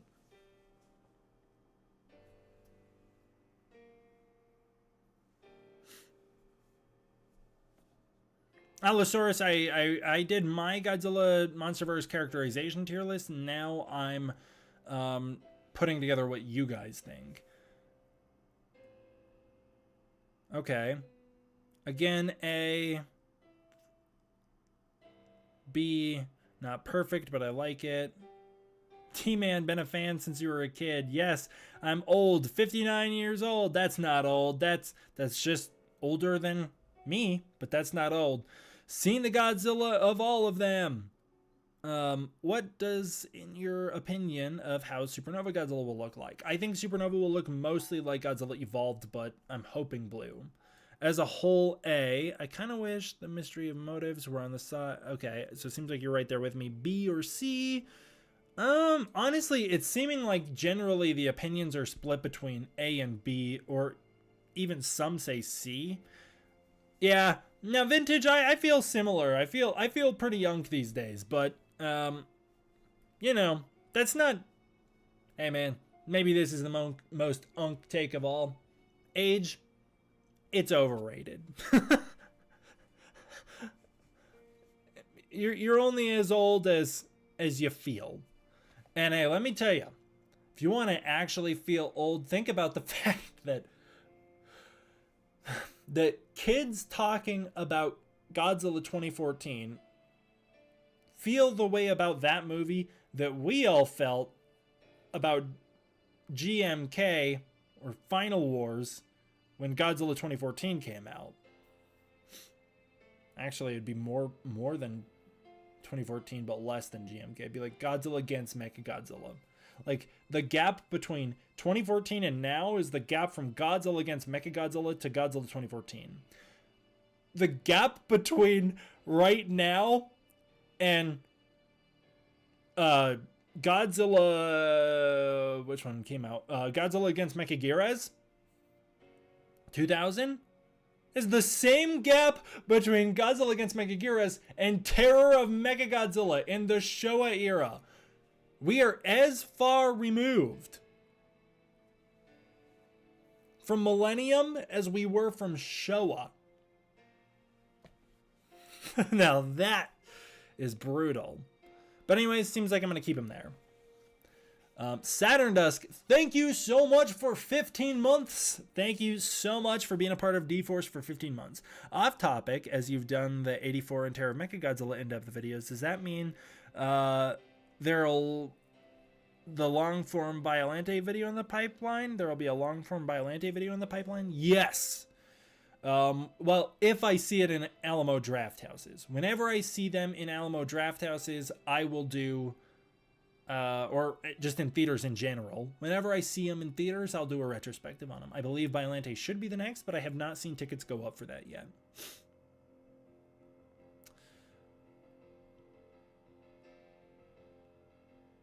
There you go. Corey, I'm right there with you these days. Alrighty. Godzilla Dominion. Spam chat right now. We're going to try and speed run these last few. Godzilla Dominion. Where's Godzilla Dominion land? Dominion. Godzilla's going around fighting monsters, cleaning up Mass Awakening. He's saving some titans. He's kicking some butt. He's searching for a new home. He's hungry. He's desperate.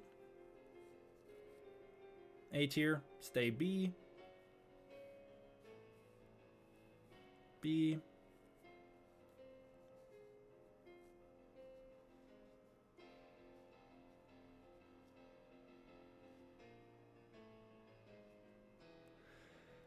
Wow, wow, wow, Godzilla King of Kaiju. Dude, I can't believe you remember that.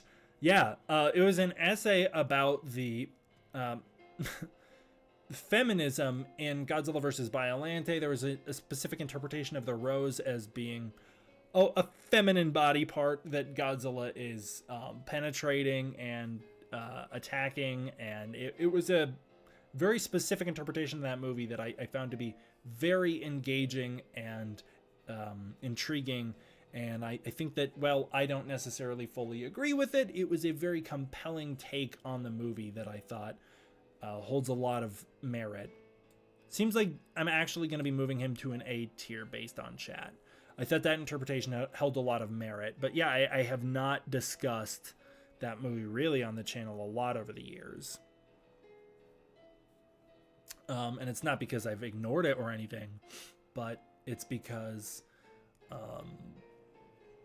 in all honesty, older Godzilla videos are pretty hit or miss on if people watch them or not. Yeah, Godzilla vs. Hedorah will be the next retrospective. I do have tickets for that. Alrighty, Godzilla vs. Kong vs. the Justice League. Spam chat, where does he go? I want to get through these really fast here in the next couple minutes. So we're going to try and really fly. Spam chat for Godzilla vs. Kong versus the Justice League. So we can see where he lands. I could see this one going much lower, to be honest.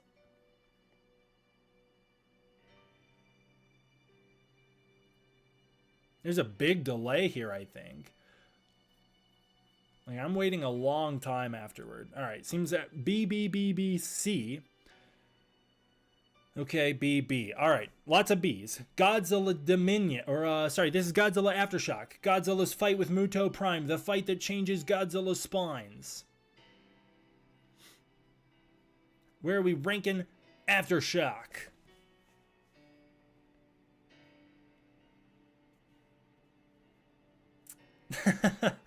Well, thank you, Godzilla King of Kaiju. I really appreciate that. I don't think I had read that essay around the time I did those Godzilla-thons. I think I read that essay more in like 2018 or 19 when I wrote a paper on bioethics for Godzilla vs. Biollante, which I was going to turn into a video and I never released. It's a shorter essay about bioethics.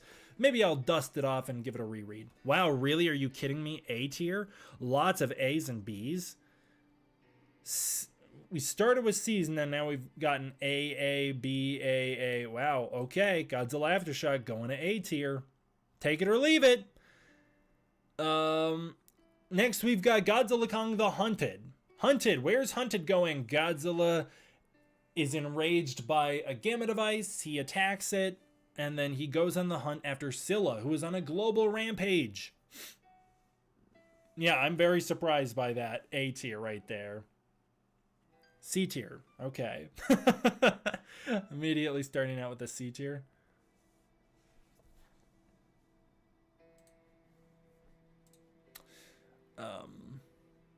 Guess the people want A for Aftershock. Keep it C, C, D. C for Hunted. C. Alrighty, seems we are steady at C. How about Godzilla Awakening? The origins of Godzilla. He's 250 million years old and he has had a lifelong vendetta against the Shinomura. Godzilla can disguise himself as a mountain for some reason and is an ambush predator.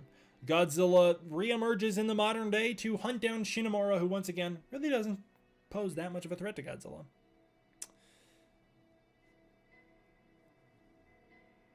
Will the kaiju mechs appear in the series? I don't know what that means. My chair's making a really weird noise. It's going B, D, A, C, C, D, C, C. Wow, that's a really mixed range right there, but it seems generally we're landing on C tier. Next is the highly controversial boy himself, the one who in many ways broke the conversation on MonsterVerse Godzilla wide open, Godzilla 2024. Yeah, he does become mountain. You are right about that. This one is, of course, Godzilla defends Rome against Scylla before getting a psychic message that his oldest, strongest enemies are about to come after him, Shimo and Skarking. And he goes on a global rampage until he supercharges, becoming evolved, and then fights Kong. D, C, F, C or D, A, B, F. Man, highly controversial right here. This is what I'm talking about. The fact that we go from literally A to F here shows how strong the general discourse on this Godzilla, like how polarized it is. D for the lowest, C, okay. C, honestly, A.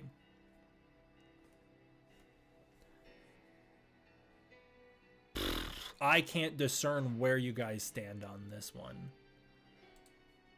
Let me see if I can do something really fast.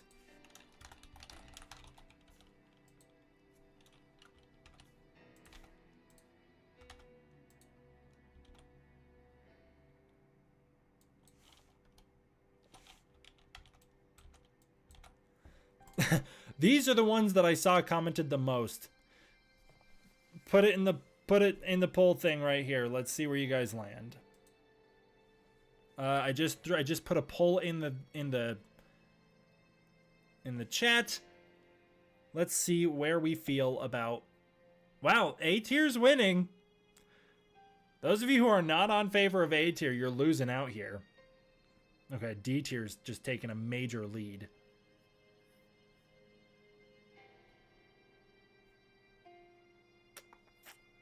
it's very split between A and D tier. It, again, just shows how polarized this Godzilla is. D tier is taking a lead. All right. You guys have 5, 4, 3, 2, 1. I'm ending the poll. I actually have to give it a little bit of a delay because I have to wait for the stream to catch up to myself. I don't know how big of a delay there is, so I have to kind of do a little bit of stalling here.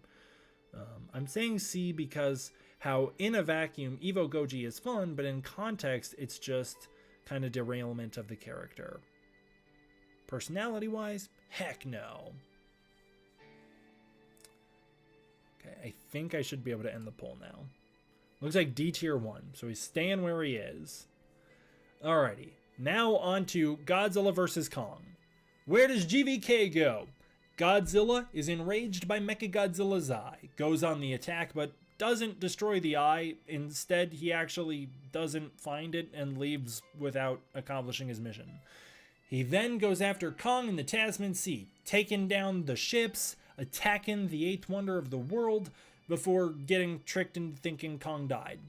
He then goes after Mechagodzilla again, before getting disturbed by the Hollow Earth energy, blasting a hole to Hollow Earth, then fighting Kong, defeating him, going after Mechagodzilla, losing, and then him and Kong team up to take down Mechagodzilla. D or C, D, A, S. I figured you'd be an S tier. C, flawed but not bad. F, S. Wow, really?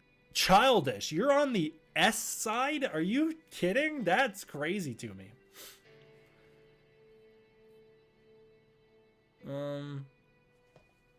D, because of Godzilla versus... oh yeah, you liked his drill. D, B. Okay. I'll do another poll here. Let's see what the... Let's see. This one was a little bit more exaggerated. So let's do...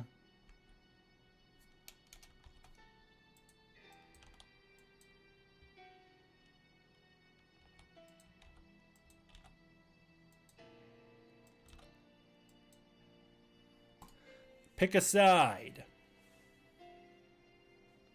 You're split down the middle. There is no... we are not doing any middle votes here. No B's, no C's. You either like him or you don't. I'm gonna give it another 20 seconds. 20, 19, 18, 17, 16, 15, 14, 13, 12, 11, 10, 9, 8, 7, 6, 5, 4, 3, 2, 1. D tier 1 out. News and updates should return this week. How about the Godzilla apology tour? Godzilla Fight or Flight. This list isn't crazy dissimilar from mine, and I vibe with a lot of this list. A lot of this list I like a lot. Like, I get it. I get why Aftershock would be here. I get why Dominion's here. I get why Monarch Season 2's here. Even Season 1. Like, this makes sense to me. Sorry to the Win Goji fans. I know that there's huge fans of those guys. Obviously, Godzilla Tutuk, one of the biggest fans on the channel of the Win Goji Godzillas. So, like, no hard feelings that it didn't go higher up. I know you guys were voting for S, but it's just what the poll said. And everybody agrees here. F, D, F, F, F, E. That's how bad he is. F.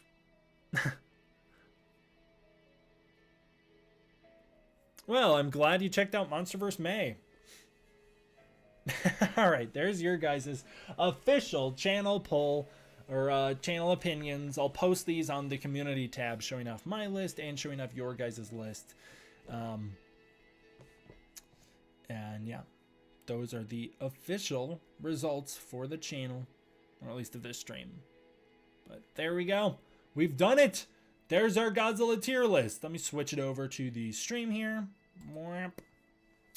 Alrighty, I'm going to take another screenshot of that just so I don't lose it, because I don't like exporting them, because it just glitched out on my screen. I don't like exporting them because it comes with a watermark.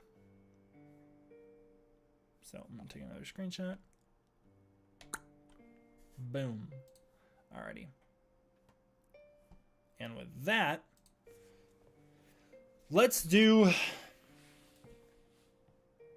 like a 5 or so minute general Q&A. Ask anything. Anything Godzilla, anything, whatever. General Q&A.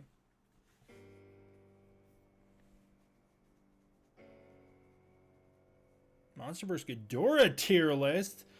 Well, of the 2 Ghidorahs from the MonsterVerse, I didn't read Godzilla vs. Kong vs. the Justice League 2. So, he goes as a C tier for neutral in Ghidorah 2019. A tier. Mechagodzilla isn't Ghidorah.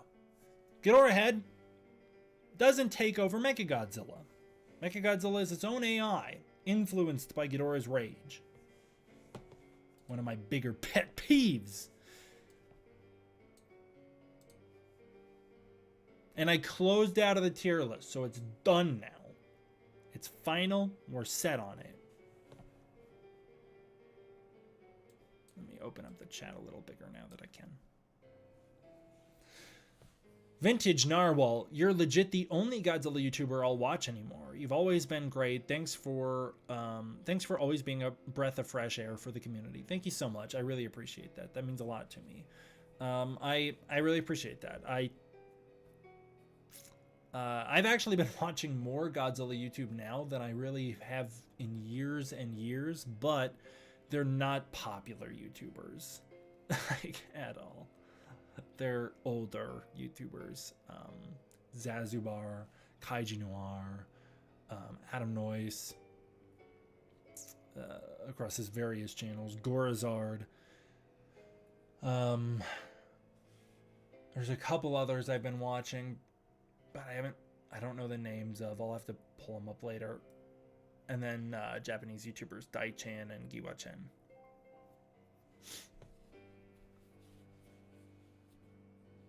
One of my pet peeves of the MonsterVerse is Shimo freezing Ghidorah theory. Yeah, I've obviously said my piece on that.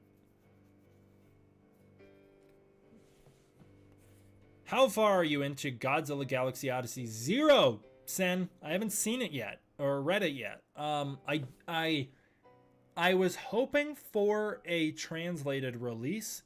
It does not seem like we will be getting a translated release, so I'll probably try and order the physical edition, which I believe got released a couple months ago, and reading that. The Godzilla YouTube climate has really changed in regards to who and what is popular, huh? Yeah, well, there was a minute there where I was, I think, more popular than Dangerville. And there was a moment where I've never been the most popular Godzilla YouTuber, but I do remember, I remember thinking, and I might have been wrong, that I was the second largest dedicated Godzilla channel for a brief moment, which just shows how unpopular Godzilla YouTube used to be. Monster Island Buddies, I remember definitively being and was always the number one. I don't even know if they're number one anymore. Is Monster Island Buddies number one anymore? Did you see my question? I did not see your question. You'll have to put it again. But I saw you said Rib Zazubar. Ah, nice. They just released Volume 2. Wonderful. I'll have to pick those two up. Have you been there yourself? Are you planning to go watch Backrooms in the theaters? And have you watched any other films lately? Oh, having been there yourself. Yeah. Yes. As I got trapped in the Backrooms. What a wonderful time. That was great. I loved that. yeah, I'm 100% gonna go watch Backrooms in theaters. I'm all caught up on Kane's Backrooms series. I'm a huge fan of Kane Pixels. Actually, I love Oldest View more than Backrooms, but I love the Backrooms. I listen to the Backrooms music when I write.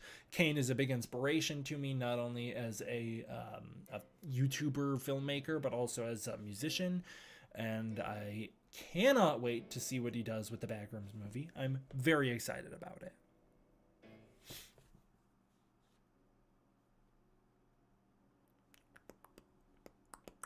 What aspects of Godzilla...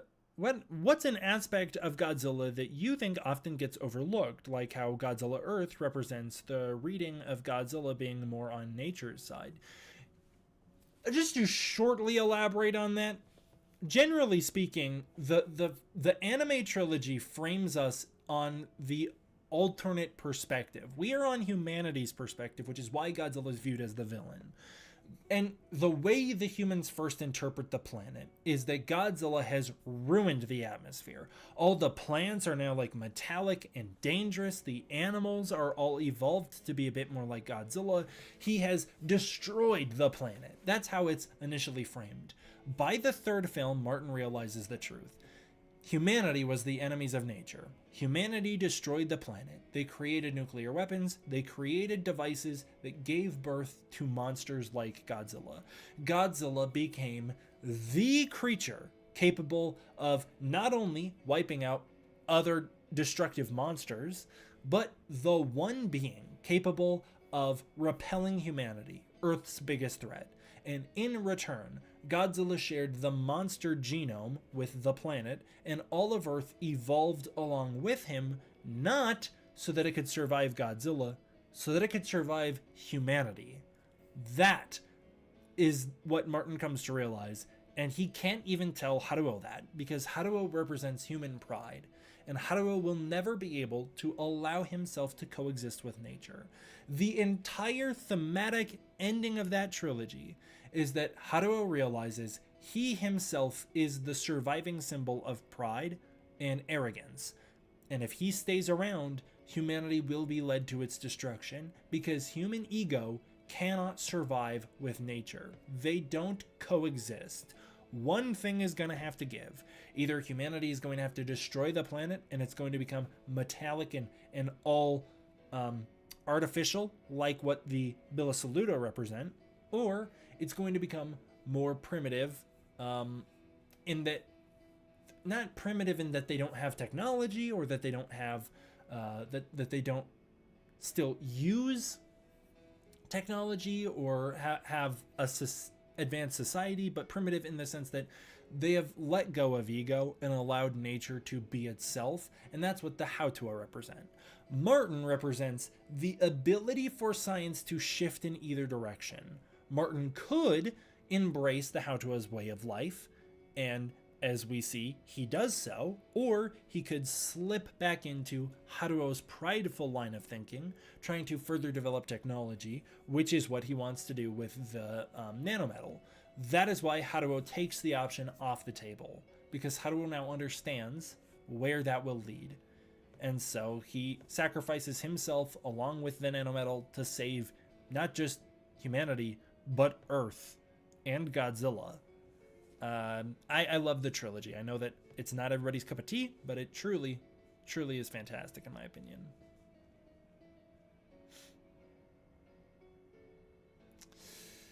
You know, Godzilla Choo-Choo, if they stayed in space, that's also a part of the story, but they wouldn't have learned any lessons. They wouldn't have learned humility, and they would have just repeated the cycle on the next planet they went to. Now, the humans that survive the trilogy coexist with the Hautua. The people that survive the trilogy find peace and coexistence alongside nature. But as we're told, they're groomed by the Exif for their extinction. The Exif are the ones who gave humanity the keys to create nuclear weapons in the first place. As we find out, the Exif have been keeping tabs on humanity for thousands of years before they even revealed themselves. And they have been subtly influencing humanity, representing, like, in a religious sense, they're like the devil on humanity's shoulder. They are temptation. They are sin, and they are leading us down a path of self-destruction, enabling us to go down that scientific route that will lead to humanity's demise, instead of letting humanity overcome instead of humanity overcoming technology and becoming one with it, like the Bill of Saludo, the XF want humanity to crumble under their own accomplishments that they were never meant to wield. And that's why the XF are the way they are. That's why they want Ghidorah to take over and to eat the earth and whatever. They also have a bit more of a higher philosophy in that literally the universe will end, life will end, all of us will end, everything we've ever done and accomplished will end. Long before the universe ends, the earth will die out. Long before the universe is over, earth will be dead. And so the Exif find out that there is a higher dimension. There is a place that exists beyond time, that surviving the death of the linear universe is Ghidorah. And they wish to feed planets, civilizations, themselves to Ghidorah so that they can become a part of his higher essence, because he will survive the linear death of the universe. Ghidorah isn't bound by the laws of time. He isn't bound by the rules of our universe. So by dying to Ghidorah, you become a part of him, and part of you lives on for eternity. So there is an angle to what the XF are doing that isn't so nihilistic like many people view it, as they have found the one way to truly survive the death of the universe is to become part of a life form that will survive the death of the universe. But they also want to see that nihilistic ending for humanity, where they create their own demise. Have you gotten the memo about the new Ben 10 comic book from Dynamite? I would grab it and pull it up, but it's downstairs. Yeah, I've read it. I've thought the first issue was mixed, but I liked it quite a bit. The art style is a little odd. Some panels look ridiculous. Some look incredible. I like a lot of what I read there. The modernization of the storyline I felt actually went too far, in that I don't know if they needed to try so hard to modernize such a timeless story. There's almost nothing that dates Ben 10. Very few elements of Ben 10 truly date it. Ben 10 Classic. And I think trying to modernize actually winds up doing the opposite and making the story feel more like a product of now and less of a story that'll live on. But I really like a lot of the changes they've made. I like the new cosmic horror spin. I like the more realistic approach with the military being an outward threat to Ben. There's a lot that I really enjoy about what they've done with that issue. I'm thinking about reviewing it on the original channel, but I haven't decided if I will yet. I remember leaving some of my thoughts on the anime trilogy videos of yours back when it was new. I thought it was fine, not great, not the worst thing in the world. It was alright. Fair enough. D-Man, can you clarify this? Before the release of Planet of the Monsters, it was said that there was 2 ships that humanity had, but I don't remember if that was canon to the films or only in the novels. Well, the novels are canon to the films. The novels are prequels to the movies. There is a second ship. There's the Arterum, and then I forget what the other one was called. It was a bigger ship with more people on it. We don't know the story of that. I've always felt that that was a backup plan, so that if they wanted to continue that storyline, they had a ship out there that they could continue the storyline with. I can't remember. I think it's the second novel says that that ship ran into hardships of its own, but I don't remember what those were. I do think it's still out there, though. I do think that there is an element of the original part of humanity's original colonization mission still lives on in the universe. We just aren't spending time with them.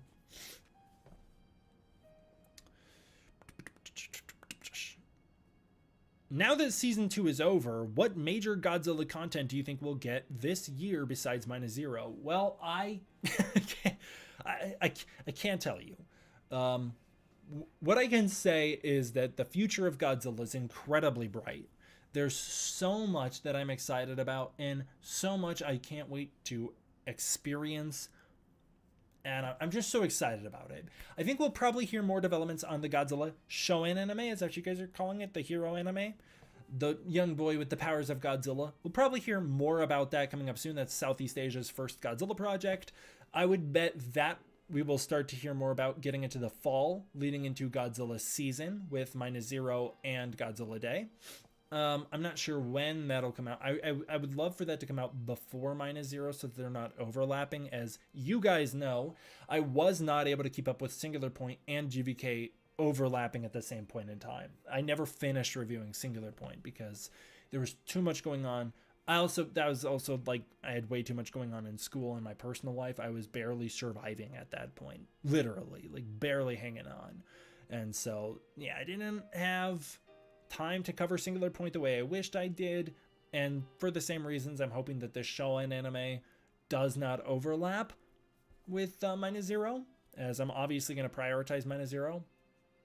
But besides that, there is other stuff. We're going to start to hear about the Lee Shaw spin-off show, which will be shooting soon.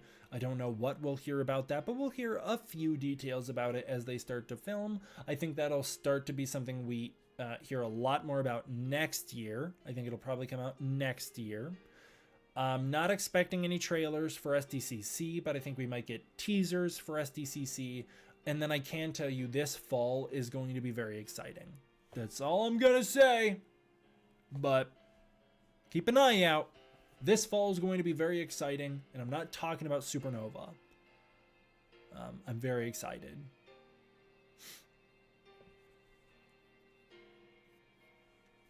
I'm honestly super excited for that Godzilla anime. Being brutally honest, I don't understand the who asked for this comments. Well, I discussed in other videos when the anime announcement came out, I understand the perspective of wanting a very traditional Godzilla anime. I get it. I don't think it's necessary in that, okay, so you want to play it safe? Read a comic. Watch the old Godzilla cartoons. They're fantastic. One of them is. And I understand the desire for a very traditional Godzilla anime. I think Godzilla Galaxy Odyssey could be adapted at some point, which would be cool. But the anime that we're getting, like, why is that a bad thing? Okay, so they're doing something new and fresh with a franchise that's over 70 years old. Lord forbid they take some risks. Yes, I'm loving Chibi Godzilla Raids again. It's a fantastic show. In fact, I was planning on watching it tonight. I've actually not watched past season 1. No, I've seen a little bit of season 2, but I didn't finish season 2. So I've got to dive back into season 2 of Chibi Godzilla. Love that show so much. I don't know what Godzilla X My Little Pony you're talking about. Oh, you're just speculating? Yes, sure. Yeah, I get both sides with the anime. I understand the desire for a traditional Godzilla anime. I think that the backlash is completely unjustified and is incredibly limiting in that, like, you don't want them to take risks on a franchise this old, so what do you want? The same thing rehashed over and over again? And the fact that they're like, I'm not willing to engage with it. Then don't. Then don't watch it. I completely agree. Anime is the best medium for Toho to get weird with Godzilla. I couldn't agree more. I'll give the new Godzilla anime a chance, but I still want a traditional Godzilla story. No multiverse, no whatever anime trilogy gave us. Hey, fair enough. And here's the thing. This new anime isn't in replacement of something else. This is Southeast Asia's first animated Godzilla projects, their first Godzilla project. They're playing to their home field, the same way that the MonsterVerse catered to an American market and still does. The MonsterVerse caters to the US. It doesn't cater to Japan. The MonsterVerse films have been mixed in Japan. The reception to those is very mixed. There's a fan base in Japan for Godzilla King of the Monsters that's really taken shape over the past few years, but Godzilla vs. Kong: A New Empire were very mixed in Japan. Even King of the Monsters was upon release. G14 was as well. And that's because they're catering for America. This is for Southeast Asia. They're catering to Southeast Asia. Let them do that. and we get to be a part of that journey. It's not replacing anything else. Toho is helping co-produce it, but it isn't Toho's Japan Godzilla anime. Now throw your complaints at Singular Point in the anime trilogy, I understand. I still think that it makes a lot of sense because the films are being very traditional right now. I personally think that we should not get a traditional Godzilla anime right now. I think it'd actually be very detrimental to the Godzilla brand at the moment, in that it isn't needed and it would oversaturate things. The best time for a Godzilla anime that is very traditional, like you're saying, Saturn Dusk, a Godzilla Rulers of Earth adaptation, which I think would be amazing. The best time for that would be after the live action films taper out, and they will. I'm very nervous about Supernova. I'm very nervous how it'll do. I'm nervous how it'll be received. I'm nervous to see where the Godzilla franchise is heading, especially because history shows again and again how nature points out the folly of man. And as much as the MonsterVerse filmmakers like to tote around that Godzilla is following in the footsteps of Showa, Showa ended for a reason.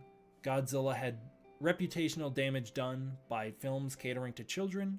They were not able to overcome those.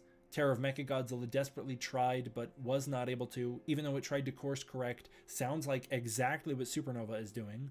A course correction back towards a more serious tone, while embracing some of the campier elements. Literally exactly like Terror of Mechagodzilla. It's also, well, I'm curious to see where that goes. I think that there could be one final film after Supernova and then it wraps up. There is brand damage being done right now, where people are now viewing Godzilla as a silly children's brand. They're not taking it seriously. There's an increase in the negativity about how people talk about Godzilla. Like, you're being looked down upon for liking Godzilla again because the films have started to cater towards children again. Also, historical context, the economy was in ruins in Japan in the 1970s, as the economy of now is in a highly tumultuous point, and depending on where that AI bubble goes, it could get real bad. Television was huge in Japan in the 1970s. It was catering towards a similar market with shows like Ultraman, Zone Fighter, all of those spin-offs having kaiju action on television. There was no theatrical need for Godzilla anymore, the same way that Godzilla is now on television, on Monarch Legacy of Monsters. All of the signs are there that we literally have followed in the Showa footprint, and I'm nervous to see if we can overcome it or what happens. Meanwhile, we are also in the most saturated point of Godzilla's history, with Godzilla having a Japanese series ongoing that is catering towards the inception of Godzilla and a very specific Japanese style of Godzilla. Meanwhile, America is basically playing the hits of Godzilla's past. And these two things are now coexisting with each other, satisfying all ends of the spectrum. If you want a serious Godzilla or a campy Godzilla, you got both at once. But that also means you're getting it all at once, which means you're not left wanting. And so they could oversaturate and taper out Godzilla very quickly. And if they do, the way to keep the brand alive would then be to say, okay, let's play it economical. Boom! Godzilla anime. Traditional Godzilla action, made cheaper than it would be if it was live action, gives us that nice classic Godzilla flair, keeps the franchise alive, but doesn't oversaturate the live action theatrical market, and allows time to rebuild interest in Godzilla. That's the move! That's the move! Toho, call me. I'd love to work for you. Yeah, Godzilla Chuchuked. I don't even know what that means. I know that there's some talk of the worlds of Godzilla. We don't know what that means yet. We've heard those same talks all the way back in 2017, 2018, but with the same phrase as well. I don't know what that's going to become. I have a thought that I cannot share, that I think I might know what that is, but I can't say it yet. But I don't know if it's what people think it is. I don't think it's going to take the shape people think it will take. I think I know what it might be, but I'm going to have to wait to see more. But yeah, as I'm saying, there's a lot of Godzilla going on right now, and I am nervous about how they will rebound.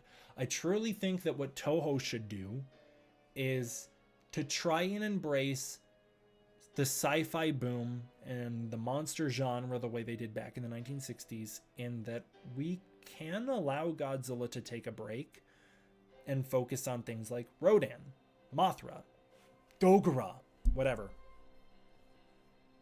And that'll allow time to build hype for Godzilla's return without burning out the market, while still playing in the same ballpark and allowing you to merchandise and sell toys and whatever else that Godzilla lets you do.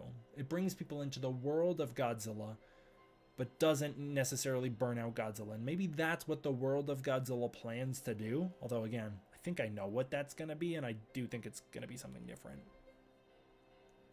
I also think, yeah, kind of like what Saturn Dust just said, in a way, I actually think that's kind of one of the benefits of the MonsterVerse relying so much on Kong, is that Kong, in some ways, became the face of the MonsterVerse, but it allows us to build hype for Godzilla and makes his appearances still feel like a special event.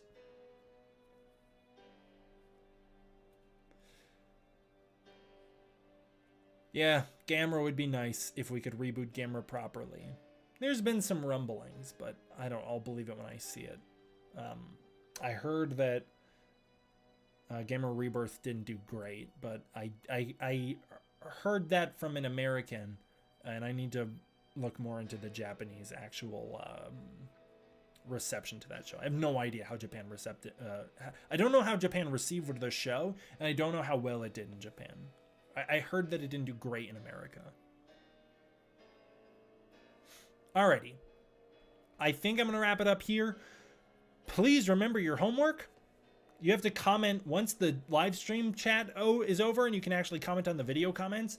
You have to do this. You have to comment what tier lists you would like to see me do next. And then as a separate comment, very important that you leave multiple.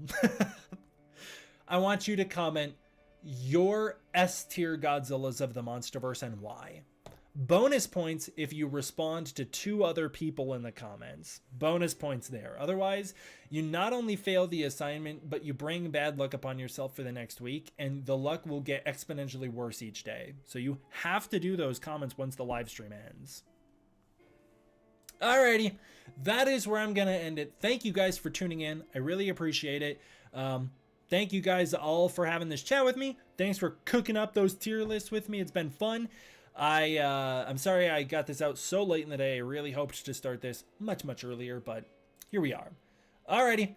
Thank you all for watching. I hope you enjoyed. I want to give a huge thank you to my patrons over on Patreon. It is through the patrons on Patreon that I'm able to continue to make videos, period. Their support means so much to the channel. Same to the channel members. Channel members like Saturn Dusk, who's in the chat. We had other channel members in the chat, but I'm not seeing any comments out here right now. Mostly just seeing Saturn Dusk. But we did have other channel members earlier, other members of D-Force. Yeah. Big thank you to the patrons. Big thank you to the channel members. New merch out now. We've got the D-Man on the Flying Battleship merch and some Spring Moth Migration merch, as well as some Kong prints, which I think are fun. I'll have to shout those out in more videos. But yes, new merch as well. I think the links are down below. If not, you can find them on the channel. Thank you guys all for watching. Hope you enjoyed. I will see you all next time for the next one. D-Man out.